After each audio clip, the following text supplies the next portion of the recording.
এই তিনজন যেটা ট্রাক বললাম কন্টেনার সঙ্গে, ওরা কিন্তু সিলিন্ডার সহ ওই তিনজন 21 তারিখে এখানে আসে।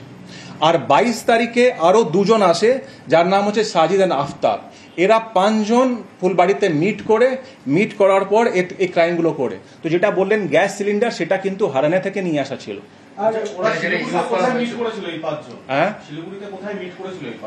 সেটা ফুলবাড়িতে বলা হচ্ছে, সেটা কিন্তু আমাদেরকে ইনভেস্টিগেট করে দেখতে হবে আরো। সেটা এখন তদন্ত করে আমাকে দেখতে হবে। उनका पहले का पुराना केस है।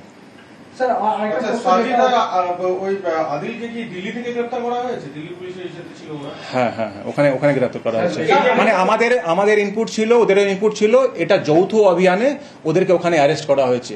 ওই কেসে যখন অ্যারেস্ট করার পর যখন ওরা রিমান্ড নেবে, এরপর আমরা কিন্তু ওখানে গিয়ে আমাদের প্রেয়ার করবো, এরপরে ট্রানজিট রিমান্ডে ওদেরকে নিয়ে আসবো। দেখুন, ব্যাংকের সঙ্গে আমরা কিন্তু অনেক লেভেলে মিটিং হয়েছে। আমরা এটাও বলেছি কি যে মিনিমাম সিকিউরিটি ফিচার্সগুলো যেগুলো আছে সেগুলো ওখানে করার, যেরকম অ্যালার্ম সিস্টেম হয় বা সিকিউরিটি গার্ডগুলো হয়, সেটা কিন্তু ভক্তিনগরে, যদি আমি বলি, ভক্তিনগরে টোটাল অফ 48 এটিএমস আছে, সেখানে কোথাও কিন্তু আপনার সিকিউরিটি গার্ড বা আপনার অ্যালার্ম সিস্টেম নেই, এক্সেপ্ট যেখানে ব্যাংকের লাগোয়া যে এটিএম গুলো আছে। তো সেগুলো কিন্তু আমরা হায়ার অথরিটির সঙ্গে টেক আপ করবো আর এনশোর করবো কি মিনিমাম যে বেসিক ফিচার্স গুলো আছে that should be taken care of. Sir, Delhi police কি এটিএম লুট কাণ্ডে ধরেছে না অন্য কোনো কাণ্ডে ধরেছে? অন্য কোনো কেস আছে ওদের। স্যার, আরেকটা প্রশ্ন, যেটা সবথেকে বড় প্রশ্ন উঠে আসে, যে শহরের মধ্যে